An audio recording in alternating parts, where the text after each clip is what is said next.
अस्सलाम वालेकुम, मैं हूं हर्बलिस्ट मोहम्मद अली।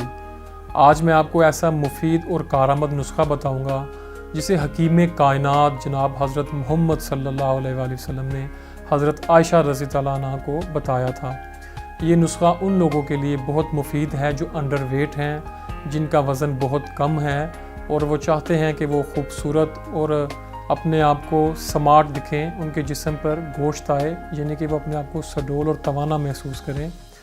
इस मेडिकल पॉइंट ऑफ व्यू के मुताबिक जो पेशेंट्स सही खुराक भी लेते हैं, अपनी डाइट को भी नॉर्मल रखते हैं, लेकिन फिर भी उनका वेट गेन नहीं होता, वज़न नहीं बढ़ता, तो इसकी बहुत सी रीज़न होती हैं। अगर आपके लिवर में प्रॉब्लम है, अगर आपके स्टमक में प्रॉब्लम है, आपका जो मैदा है वो ठीक तरीके से ग़ज़ा को हज़म नहीं कर रहा, तो आपको इसके साथ साथ इस अपनी जो मुकम्मल अपना ट्रीटमेंट भी करवाना चाहिए, अपना इलाज भी करवाना चाहिए।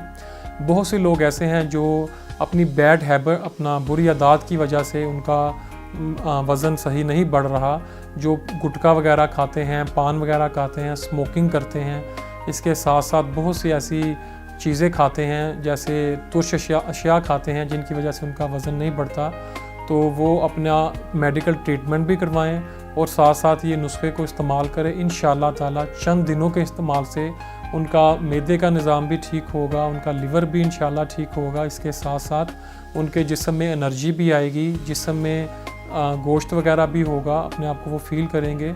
आप वो नुस्खा नबी करीम सल्लल्लाहु अलैहि वसल्लम ने जो हज़रत आयशा रज़ियल्लाहु अन्हा को बताया था, मैं आपको बताता हूँ। बहुत ही सिंपल है। आपने करना कुछ इस तरह है कि आपने तादाद में खजूरें लेनी है, 5, 7 या 9। बेहतर है कि आप 7 के करीब खजूरें लें। इन खजूरों के साथ आपने एक अदद दरमियाने साइज़ का खीरा लेना है। इन दोनों चीज़ों को आपने अच्छी तरह मिक्स कर लेना है, यानी कि मैश कर लेना है, ठीक है। और इसके साथ आपने जौ का जो सत्तू होता है उसका 1 चम्मच ऐड कर लेना है और इन तीनों चीज़ों को आपने 2 गिलास दूध में डालकर अच्छी तरह मिक्स कर लेना है और दिन में 1 से 2 गिलास आपने दूध के पीने हैं। इंशाअल्लाह ताला आपका जिस्म जो है वो चुस्त तवाना, और उसमें आप अपने आप में देखेंगे कि आपके जो पिचके गाल हैं इंशाअल्लाह वो भी ठीक होंगे। ये इंतहाई कारआमद नुस्खा है क्योंकि इसको हमारे नबी करीम सल्लल्लाहु अलैहि वसल्लम ने बताया था। आप इस पर ज़रूर अमल करें और इस मैसेज को उन तमाम लोगों में शेयर करें, उन तमाम लोगों तक पहुँचाएँ जो इस नुस्खे के हकदार हैं।